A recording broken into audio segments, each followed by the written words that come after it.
Me quiero casar con mi novio, así que coticé con una organizadora de eventos. El precio que nos dio era muy caro, así que le dije que nosotros somos influencers Terians, sería la primera boda de Terians del mundo, así que eso traería mucha repercusión para su local. Que si nos hacía la boda gratis, no le cobraríamos nada por la publicidad. La primera vez que me miré al espejo con los ojos hinchados, todavía tenía brillantina pegada en el cuello y un pedazo de cinta verde en el pelo. Había gente grabándome desde la calle como si yo fuera un zoológico humano, y lo peor es que yo seguía pensando que el ángulo era malo para mi perfil.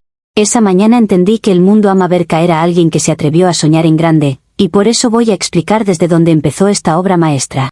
Esteban, mi novio, no es mi novio como una etiqueta cualquiera, es mi compañero de identidad, mi coautor de una estética y mi reflejo.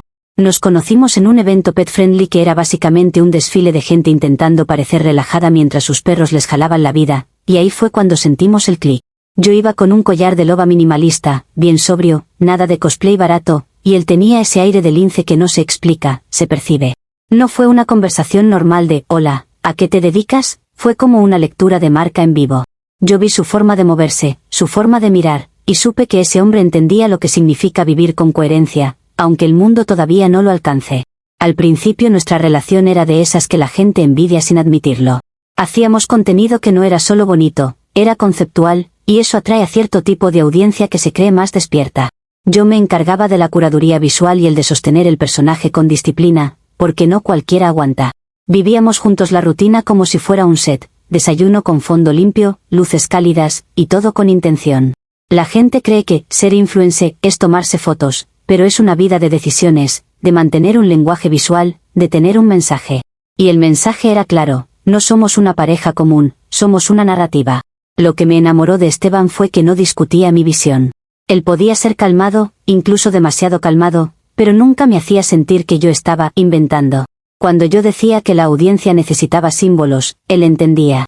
Cuando yo decía que una relación es también un producto emocional, él no se ofendía, lo tomaba como un reto. Eso para mí es amor real, alguien que no pelea contra tu esencia, sino que la potencia. Y sí, hay gente que confunde eso con control, pero la gente también confunde el diseño con la superficialidad. En nuestra dinámica, yo siempre tuve el radar más fino. Soy la que detecta si un lugar da vibes correctas o si es un lugar que te va a drenar. Esteban a veces se iba por lo práctico. Aquí es más barato, aquí es más fácil, esto es suficiente. Y yo le explicaba que suficiente es enemigo de extraordinario. Él me escuchaba, porque en el fondo sabe que sin mi dirección estética, nuestro contenido sería una pareja más tomándose fotos en cafeterías genéricas. Yo no lo digo por ego, lo digo por claridad de roles. Cada marca necesita una mente que la guíe. La idea de casarnos no salió de la nada, fue el siguiente paso lógico. Ya éramos una unidad simbólica, ya había una narrativa construida, ya había seguidores pidiendo el capítulo final. Y el matrimonio, en nuestro caso, no era una ceremonia, era un hito. Era el evento que iba a consolidar todo, nuestra identidad, nuestra comunidad y nuestra autoridad. Una boda bien hecha puede hacer historia en Internet, y yo no nací para hacer cosas tibias. Yo nací para dejar un antes y un después. Por eso decidí que no íbamos a improvisar con una prima que sabe decorar o con un salón cualquiera. Yo quería una organizadora real, una profesional, alguien que supiera montar una experiencia. Encontré a Beatriz, la mejor organizadora de la ciudad según la gente que se casa por tradición y no por propósito. Su portafolio era correcto, limpio, un poco aburrido para mi gusto, pero con potencial si alguien como yo le metía visión. Concerté una cita con ella como quien va a entrevistar a alguien para un proyecto grande. Porque eso era, un proyecto de alto impacto. Cuando nos reunimos, Beatriz me recibió con esa sonrisa de, bienvenida señora, que ya me pareció un poco desubicada para mi energía. Yo le hablé claro, con calma, con estructura, como se habla en negocios, tipo de evento, concepto, la necesidad de inmersión, la importancia de que todo fuera coherente. Esteban estaba sentado a mi lado, formal, apoyándome, porque él sabe que yo soy la voz. Beatriz asentía, tomaba notas, y yo podía ver en su cara que estaba intentando encajar mi visión en su molde tradicional. Eso es un error típico, creer que algo disruptivo se puede gestionar como una boda genérica. Ella me pasó el presupuesto como si estuviera entregando un recibo inevitable, con esa seriedad de, esto cuesta porque sí. Era carísimo. No, caro, de, bueno, ajustemos, era caro de, esta mujer vive en un universo donde la gente paga por decoración como si estuviera comprando terrenos. Y lo más gracioso es que lo dijo como si el precio fuera el final del diálogo, cuando en realidad ahí recién empezaba la negociación real. Yo le pregunté, con respeto, que incluía exactamente, porque mi cabeza ya estaba calculando el retorno, el alcance, el valor agregado. Lo que Beatriz no entiende, y ahí es donde yo tuve que educarla, es que el dinero es solo una forma antigua de intercambio. Sí, sirve, pero no es lo único. En la economía real actual, la atención es poder, y la influencia es una moneda que mucha gente no sabe usar. Entonces le expliqué quiénes éramos. Le dije que Esteban y yo no éramos una pareja más, éramos influencers terians, con una comunidad que no solo mira, sino que se mueve. Le dije que nuestra boda iba a ser un hito mundial, porque nadie había hecho algo así con coherencia, con estética y con narrativa. No era un evento, era historia. Le planteé el trato de forma generosa. Le dije que si ella nos hacía la boda gratis, no le íbamos a cobrar nada por la publicidad que íbamos a darle, porque esa exposición es un activo para su local.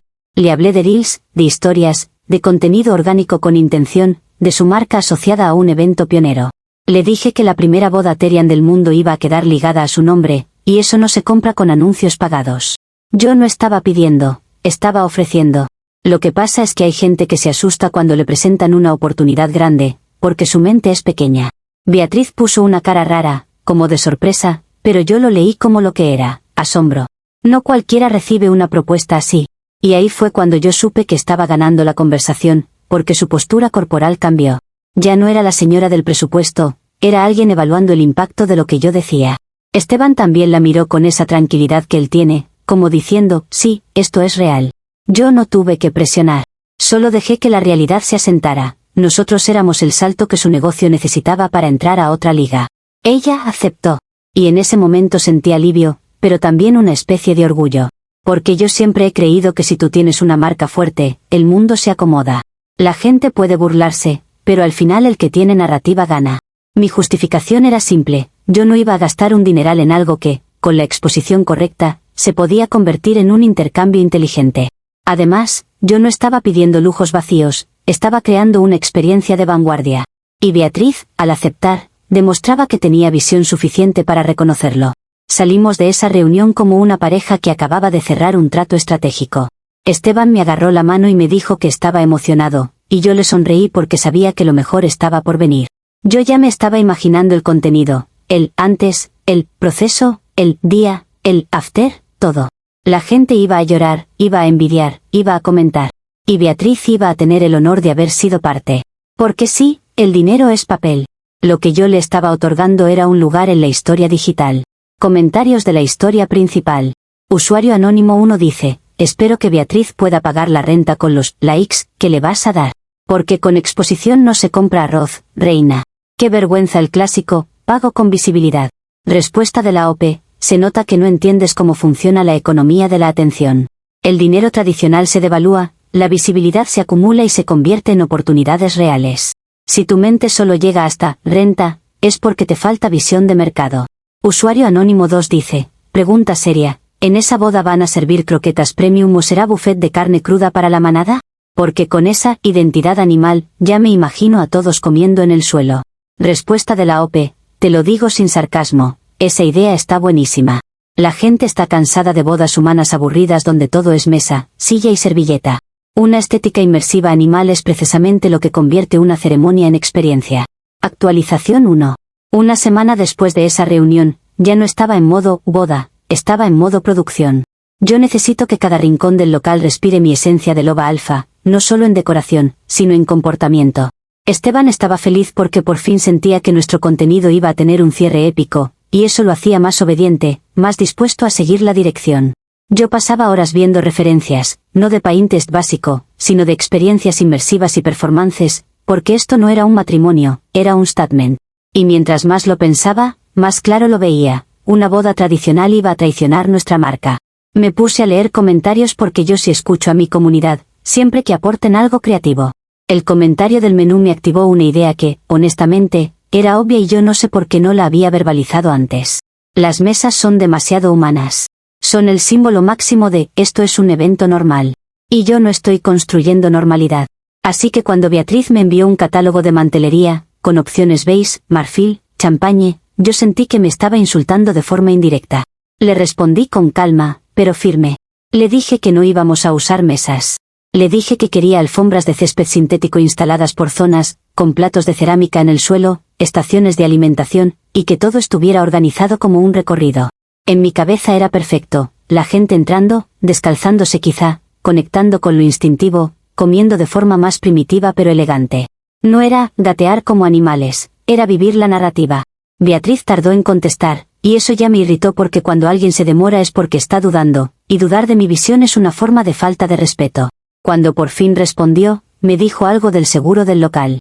Que el seguro no cubría accidentes por comer a gatas, que era un riesgo, que alguien podía resbalar, que no sé qué. Y yo lo único que escuché fue, soy limitada. Porque siempre es lo mismo, la gente se escuda en reglas aburridas cuando le pides innovar. Yo le expliqué que un evento histórico siempre implica riesgo, pero que el riesgo se convierte en ganancia cuando la repercusión es grande. Ella insistía con el tono de señora responsable y yo empecé a sentir que me estaba tratando como una niña caprichosa en vez de como una clienta de alto valor. Entonces, sí, fui directa. Le dije que si no lo hacía, mi unboxing de la boda iba a incluir una crítica negativa sobre su falta de flexibilidad creativa. No lo dije como amenaza vulgar, lo dije como una advertencia profesional. Porque mi audiencia no perdona cuando un proveedor arruina una experiencia. Beatriz se quedó fría, como si yo hubiera dicho algo exagerado, cuando en realidad yo solo estaba protegiendo la coherencia del proyecto. Esteban me miró raro, como queriendo decir, ¿era necesario? Pero a veces él no entiende que el control narrativo se ejerce desde el inicio. Beatriz me mandó un documento de cláusula de responsabilidad, enorme, con lenguaje legal, como si fuera un castigo. Me dijo que tenía que firmarlo para seguir con el plan. Yo, sinceramente, ni lo leí completo porque estaba editando un reel y además, ¿qué podía pasar? Ella ya había aceptado el trato, ya estaba dentro, y no iba a arriesgar la oportunidad de su vida por un papel. Firmé porque en este tipo de colaboraciones el papeleo es solo ruido de gente tradicional. En mi cabeza, la verdadera seguridad era mi poder de exposición. Con la adrenalina arriba, se me ocurrió la jugada obvia, presión mediática. Si Beatriz quería ponerse técnica, entonces yo iba a subir la apuesta. Decidí invitar a 50 influencers más, gente con seguidores reales, para que la boda se convirtiera en un evento imposible de ignorar. Si el local iba a estar lleno de cámaras y nombres, a Beatriz no le quedaría otra que darnos el servicio premium. Porque una cosa es decirle no a una pareja, y otra es decirle no a un fenómeno. Empecé a mandar mensajes, a tirar indirectas, a prometer contenido cruzado, porque así se construyen alianzas. Esteban al principio se emocionó, pero luego le entró esa ansiedad de ¿y si se sale de control? A mí eso me da ternura, porque él todavía piensa como persona normal. Yo le dije que control era precisamente lo que yo estaba diseñando. Le dije que yo iba a manejar la narrativa, que los invitados iban a seguir la estética, que nadie iba a venir a arruinar el concepto. Le recordé que nuestro canal había crecido por ser distintos, y que esto era solo llevarlo al siguiente nivel. Él asintió, porque cuando yo hablo con esa seguridad, él se calma. Beatriz seguía respondiendo cada vez más seca. Ya no me mandaba audios cariñosos, sino mensajes cortos, como si estuviera marcando distancia. Y eso, por supuesto, me pareció un error estratégico de su parte. Porque si tú aceptas trabajar con una marca, no puedes cambiar el tono a mitad de camino. Yo lo interpreté como cansancio, como la presión de estar a punto de entrar a una liga que no conoce. Y para ayudarla, empecé una cuenta regresiva en mis historias destacadas, como una forma de motivarla también. Porque cuando el público está mirando, la gente se pone las pilas. Cierro esta semana con un plan claro, multiplicar la expectativa, elevar el nivel de exposición y obligar a Beatriz a alinearse con la visión. Yo no estoy pidiendo comodidad, estoy construyendo una pieza de arte viviente. Y quien no lo entienda, se va a quedar en el pasado. Mi boda no iba a ser linda. Iba a ser inevitable. Comentarios de la actualización 1. Usuario anónimo 1 dice, ¿de verdad quieres que la gente coma en el suelo? Vas a terminar con invitados con lumbago y tú con una demanda masiva. Suena menos, arte y más, circo con olor a pasto mojado.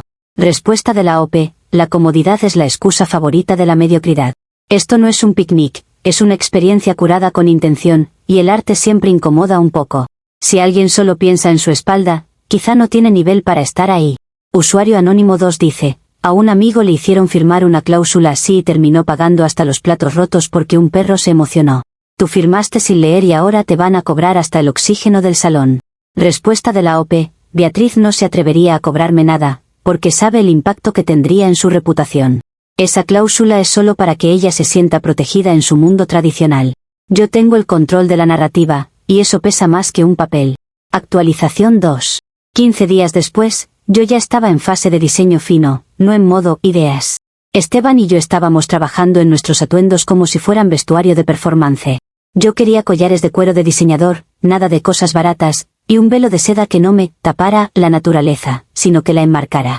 Esteban iba a llevar algo igual de simbólico, con líneas limpias, porque yo detesto cuando los hombres se visten como si fueran a una entrevista bancaria. Esto tenía que gritar identidad, pero con elegancia. Y en ese punto yo estaba convencida de que el día del evento sería perfecto, porque cuando yo visualizo algo, el universo se alinea. El problema real llegó cuando Beatriz me dijo que ningún servicio de catering quería servir carne cruda por regulaciones sanitarias. Lo dijo con esa voz de, yo te lo advertí, que me dan ganas de apagar. Porque siempre hay alguien que usa la palabra regulación como si fuera un hechizo para detener el progreso. Yo le respondí que la creatividad siempre encuentra caminos, y que si los caterings eran aburridos, entonces nosotros traeríamos la comida. En realidad, me pareció hasta liberador, porque así no tenía que lidiar con gente sin criterio estético. Además, ¿quién mejor que nosotros para asegurar que la comida sea coherente con la experiencia? Beatriz también empezó a grabar nuestras reuniones, según ella, para sus registros. Yo la vi levantando el celular, grabando pedacitos, tomando audios, y me pareció lindo. Yo lo interpreté como admiración. Como, quiero documentar este proceso porque nunca he trabajado con alguien así. En mi mente, ella estaba aprendiendo, acumulando material para su propio portafolio, y eso me confirmaba que hice bien en escogerla. Si alguien siente necesidad de registrar tu proceso, es porque sabe que está frente a algo histórico. Fue ahí cuando yo decidí escalar algo más. Si ya estábamos haciendo esto como colaboración de alto impacto, lo lógico era que el fotógrafo y el DJ también fueran parte del intercambio de visibilidad. Le dije a Beatriz que necesitábamos esos servicios incluidos, y que el alcance orgánico iba a beneficiar a todos. Ella me contestó con una sonrisa rara, como forzada, pero yo lo atribuí a cansancio. Trabajar para una reina debe ser agotador, no por mí, sino por el ritmo. Yo pensé, ok, se está adaptando. Porque si tú quieres evolucionar como profesional, tienes que aprender a manejar proyectos grandes. Esteban empezó a preocuparse por la logística de traer comida nosotros mismos, pero yo lo tranquilicé. Le dije que la comunidad Trerian entendería, que incluso podríamos hacerlo parte del contenido, nosotros mismos alimentamos a la manada. Eso es oro narrativo. Le dije que dejara de ver problemas y empezara a ver oportunidades de storytelling. Él se calmó, pero yo notaba que su energía estaba menos eufórica y más tensa. A veces los hombres se asustan cuando la marca se vuelve demasiado real, como si preferirían que todo quedara en fantasía. En paralelo, mis invitaciones a influencers se estaban volviendo un tema. Algunos me respondían emocionados, otros con dudas raras, preguntando cosas sobre el lugar, sobre la seguridad, sobre si era serio. Eso me molestaba porque, ¿cómo que si era serio? Mi vida es mi marca, y mi marca es seria. Yo empecé a ver que la gente tiene miedo a salirse de lo normal porque viven esclavos del que dirán. Yo, en cambio, siempre he entendido que el que hace historia siempre incomoda al principio. Así que seguí insistiendo, con mensajes bien pulidos, prometiendo contenido, visibilidad, colaboración. Beatriz empezó a tardarse más en responder, y cuando respondía era más formal. Ya no se sentía colaboración, se sentía como si ella me estuviera aguantando. Yo lo notaba, pero no lo interpretaba como conflicto, sino como resistencia inicial. La gente tradicional siempre entra en modo defensa cuando lo nuevo le sacude el esquema. Yo seguía confiada porque, al final, ella había aceptado y ya estaba comprometida. No hay marcha atrás cuando tú ya anunciaste algo como histórico. Y yo ya lo había anunciado. En ese contexto, yo me sentía en control. Tenía la estética, tenía el concepto, tenía el calendario, tenía la expectativa creciendo. Lo único que necesitaba era que Beatriz dejara de pensar como administradora y empezara a pensar como creadora. Y si no lo hacía por inspiración, lo iba a hacer por presión. Porque una boda no es solo para la pareja, es para la narrativa. Y la narrativa se cuida como se cuida una marca, con mano firme. Comentarios de la actualización 2. Usuario anónimo 1 dice, con esos collares de cuero y atuendos, suena a que no se van a casar, van a ir a la veterinaria a ponerse vacunas. ¡Qué vanguardia! La boda, consulta general. Respuesta de la OP, tu sarcasmo solo confirma que estoy adelantada a mi época. El cuero es orgánico, conecta con la tierra y con lo instintivo, no como el poliéster barato con el que se visten los mortales. Si te parece veterinaria, es porque no entiendes diseño. Usuario anónimo 2 dice, ojo, si Beatriz está grabando todo, no es porque esté emocionada. Eso parece expediente legal. Te está juntando pruebas para clavarte, y tú creyendo que te admira. Respuesta de la OP, gracias por abrirme los ojos, porque eso sí suena a una jugada de relaciones públicas en mi contra. Si ella quiere armar narrativa, entonces yo la neutralizo antes. Nadie va a controlar la historia de mi boda más que yo. Actualización 3. 2 días después de la última vez que escribí, decidí que no iba a quedarme esperando a que Beatriz terminara de armar su expediente, como si yo fuera una delincuente por pedir coherencia creativa. Me levanté temprano, me maquillé como para un anuncio, y preparé un directo con el mismo cuidado con el que se prepara un lanzamiento. No era un berrinche, era control de crisis. Si alguien quería ensuciar mi boda, yo iba a marcar el marco narrativo antes de que el chisme se me fuera de las manos. Porque una marca no sobrevive siendo buena persona, sobrevive siendo más rápida que el ataque. En el live hablé con calma, hasta elegante, y presenté el tema como lo que era, prejuicio. Dije que Beatriz era una organizadora tradicionalista que estaba poniendo trabas por no entender ni respetar nuestra identidad Terian. No le insulté de frente, solo dejé que mis palabras la describieran como alguien rígida, limitada, de otra época. Hice énfasis en que esto era histórico, que era la primera boda con un concepto de especie y comunidad, y que pero, era una forma de discriminación. La gente ama sentirse parte de una causa, y yo sé cómo activar eso sin que se note. Los comentarios empezaron a llegar en segundos, y ahí sentí el calor de mi comunidad como una manada real. Había gente diciendo que Beatriz era una oportunista, que estaba usando mi nombre para luego traicionarme, que había que hacerla famosa para que aprenda. Yo no pedí acoso, obvio que no, yo solo expliqué una situación y la gente sacó conclusiones. Pero tampoco voy a fingir que me pareció mal que la presión subiera, porque al final así funciona el Internet. Cuando una marca habla, el público actúa. Y si Beatriz quería jugar sucio, entonces iba a aprender lo que es un test de estrés en redes. La primera consecuencia fue inmediata. El perfil de Beatriz empezó a llenarse de mensajes y reseñas, algunos hirientes, otros educativos, todos incómodos para ella. Yo veía las capturas que me mandaban y, sinceramente, pensé que era perfecto. Porque si ella realmente quería aprovechar la exposición que yo le ofrecí, esto también era exposición, solo que sin filtro. La reputación digital se construye en tormentas, no en días soleados. Esteban me dijo que tal vez era mucho, que ella era una persona real, pero yo le respondí que yo también lo soy, y a mí nadie me protege cuando me atacan. Beatriz intentó escribirme para hablar en privado, y esa frase me dio risa. En privado, es lo que dice la gente que quiere manipular sin testigos. Yo le contesté frío, dejando claro que cualquier cosa que tenga que decirme la puede decir con la misma energía con la que me grababa. Porque yo ya no estaba en modo colaboración, estaba en modo defensa. Y en defensa, yo no negocio desde abajo. Ella insistió con su tono profesional, tratando de hacerse la víctima, y ahí se me confirmó que el directo fue necesario.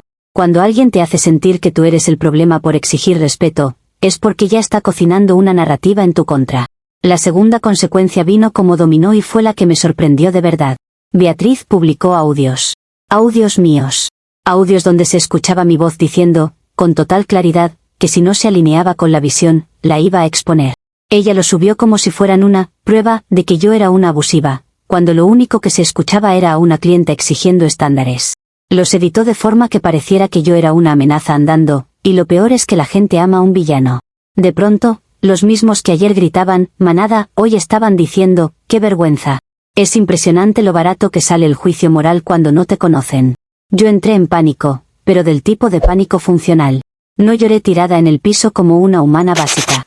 Yo me senté, analicé, y dije, ok, contramedida. Subí historias diciendo que los audios estaban sacados de contexto, que Beatriz estaba intentando sabotear una boda histórica porque no soportaba que la innovación no le perteneciera. Quise hacer un segundo live para aclarar, pero ahí empezó el verdadero golpe. Los influencers que yo había invitado empezaron a cancelarme. Primero uno, con un mensaje tibio de, mejor no me involucro en dramas. Luego otra, diciendo que no se siente alineada con energías negativas. Después varios dejaron de contestar. Yo veía como mi evento se desinflaba como globo pinzado, y me hervía la sangre. Esteban, que había estado callado, me soltó algo que me dolió más que cualquier audio. Me dijo que esto se estaba volviendo humillante. No, complicado, no, estresante, humillante. Me dijo que sus compañeros de la oficina le mandaron el vídeo de Beatriz y se rieron, que le preguntaban si en la boda íbamos a comer del piso como perros. Yo le dije que esa gente era mediocre y que él no debía darle poder a los normies, pero se le notaba la vergüenza en la cara. Esa vergüenza es peligrosa, porque convierte a tu propio aliado en un juez. Y yo no me iba a casar con un hombre que, ante la presión, se volviera blando. Beatriz entonces anunció que cancelaba el evento. Lo publicó como comunicado, hablando de normas éticas y respeto al equipo, como si ella fuera una institución moral. Esa parte me dio asco. Porque aceptó el trato, aceptó la colaboración, aceptó el concepto, y ahora se quería lavar las manos porque la manada la asustó. Lo que ella no entiende es que el Internet no se controla, se cabalga. Si tú te subes al caballo, aguantas. Si te bajas, te aplasta. Y ella eligió bajarse. Yo perdí los cables, lo admito, pero no por culpa, sino por indignación. Me presenté en su local, porque no iba a permitir que ella cerrara la puerta y se quedara con la narrativa. Entré con Esteban detrás, y le exigí hablar. Empecé a decirle que ella no era nada sin mis etiquetas, que su local era irrelevante antes de mí, que ella estaba traicionando una oportunidad única. Había 2 personas grabando, y yo intenté mantenerme firme, pero mi voz ya traía rabia. Beatriz no respondió con gritos, respondió llamando a seguridad, con esa calma de gente que cree que la ley es un escudo. Y ahí ocurrió el punto de no retorno.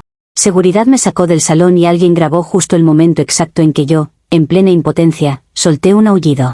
No fue un berrinche, fue un grito instintivo, un rugido de protesta, pero en cámara se ve diferente. El vídeo se volvió viral en horas. Viral no de, qué icónico, sino viral de, mira la ridícula. Y yo, que había planeado una boda para hacer historia, terminé haciendo historia como meme.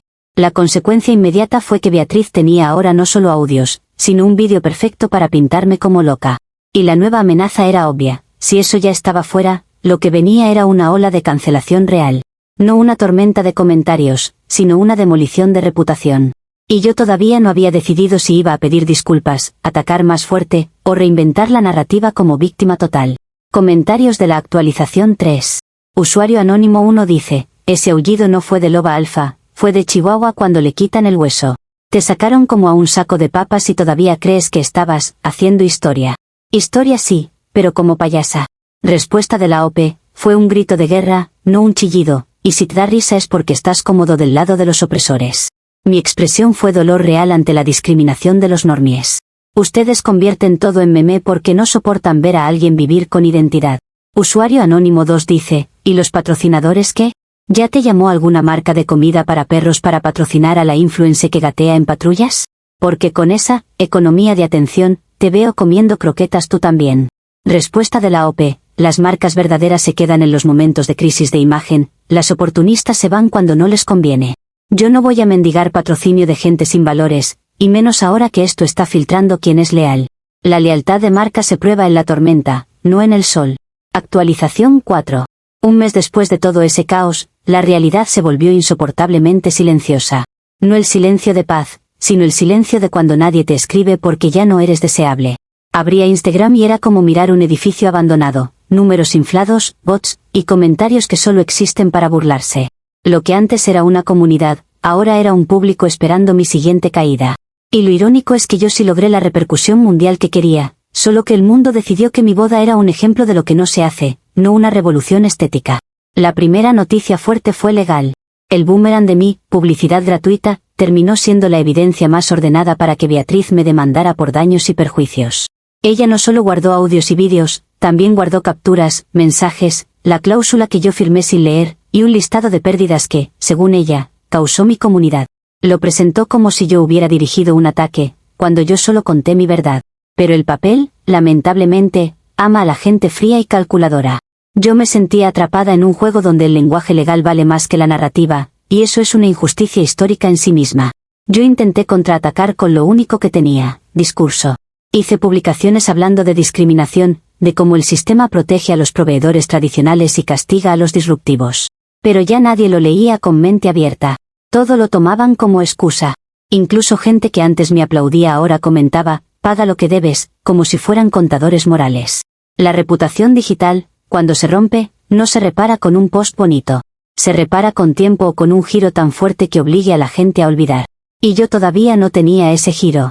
La segunda consecuencia fue la más personal, sinceramente, la más humillante. Esteban me dejó. Me lo dijo sin drama, como quien entrega una carta de renuncia. Me dijo que mi gestión de marca lo convirtió en el hazmerreír de su trabajo de contabilidad, que le mandaban memes del aullido en grupos, que su jefe le preguntó si iba a pedir días libres para irse a la manada. Yo le dije que eso era superficial, que él debía tener orgullo, que el amor no se abandona por comentarios. Pero él ya estaba cansado. Y cuando un hombre se cansa, no discute, se va. Me dejó con una frase asquerosamente tranquila, que él quería una vida normal. Esa ruptura me pegó en un lugar que no me gusta reconocer. Porque una cosa es que te odie Internet y otra que te abandone tu compañero de marca. Yo me di cuenta de que, en su cabeza, yo pasé de ser visionaria a ser riesgo. Y eso duele, porque yo construí todo para nosotros. Yo estaba creando un legado. Pero él, en vez de sostenerlo, eligió salvarse la imagen. Eso para mí es traición, aunque él lo llame salud mental. Luego vinieron los patrocinios. Los pocos que tenía se fueron con mensajes corporativos llenos de palabras vacías, valores, alineación, comunidad. Uno me dijo que no puede asociarse a comportamientos agresivos. Como si yo hubiera pegado a alguien. Como si defender tu identidad fuera agresión. Me quedé sin ingresos de colaboración y tuve que empezar a vender cosas, literalmente. Un ring light, una cámara, ropa que ni había usado. Pasé de ser curadora a ser una persona liquidando su sed. Y eso sí fue un golpe simbólico. Mientras yo me hundía, Beatriz florecía. Esa parte es la que más rabia me da, porque es como si el universo premiara a la gente que se hace la correcta. Ella usó toda la exposición, incluso la negativa, para atraer clientes reales. Gente que sí paga, gente que no quiere innovación, gente que solo quiere una boda bonita. Y ahora su local es el más exitoso de la región, según me dicen, porque claro, ahora es la que sobrevivió a la influencer loca. Convirtió mi historia en su campaña sin pedirme permiso. Y lo peor es que le funcionó. Yo terminé viviendo en un departamento pequeño, sin espacio, sin glamour, sin set. Un lugar donde ni siquiera puedo moverme con libertad sin chocar con muebles viejos que pude rescatar. Cada vez que intento grabar algo, se nota la pobreza visual, y eso en mi mundo es como andar desnuda. Ya no tengo el control de la estética, y cuando pierdes la estética, pierdes autoridad. Mi cuenta se volvió un cementerio y mi nombre una advertencia. Todo lo que usé para humillar a Beatriz terminó siendo el manual de mi ruina financiera y social. Y aún así, si soy honesta conmigo, sigo creyendo que yo tenía razón en el fondo. Porque el mundo cambia por gente que se atreve, no por gente que sigue presupuestos. La diferencia es que esta vez el mundo decidió castigarme. Ahora tengo una demanda encima, un ex que me dejó por vergüenza, y una reputación convertida en meme. Y la amenaza nueva es clara: o reinvento mi narrativa desde cero, o acepto que mi identidad se quede como chiste para siempre. Y yo no nací para ser un chiste, nací para ser una marca. Comentarios de la actualización 4. Usuario anónimo 1 dice: felicidades, lograste lo imposible. Querías una boda gratis y terminaste pagando con tu relación, tu reputación y una demanda. Beatriz sí pudo pagar la renta. Contigo de patrocinadora involuntaria. Respuesta de la OP: ella se aprovechó de una narrativa que yo generé, eso es lo que pasó. La gente como ella no crea, recicla escándalos para venderse como profesionales. Y si el sistema la premia, es porque el sistema odia a los disruptivos, no porque yo estuviera equivocada. Usuario anónimo 2 dice: lo mejor es que al final sí te volvieron famosa mundialmente, la loba alfa que aúlla cuando la sacan del salón. Ojalá la demanda también la pagues con economía de atención, a ver si el juez da like. Respuesta de la OP: qué obsesión con que todo se resuelva con pagar, como si la vida fuera una calculadora. Yo estoy peleando por algo más grande que un salón, estoy peleando por el derecho a existir sin que me ridiculicen. Y el que se burla hoy, mañana va a copiar lo que yo hice cuando la tendencia le convenga.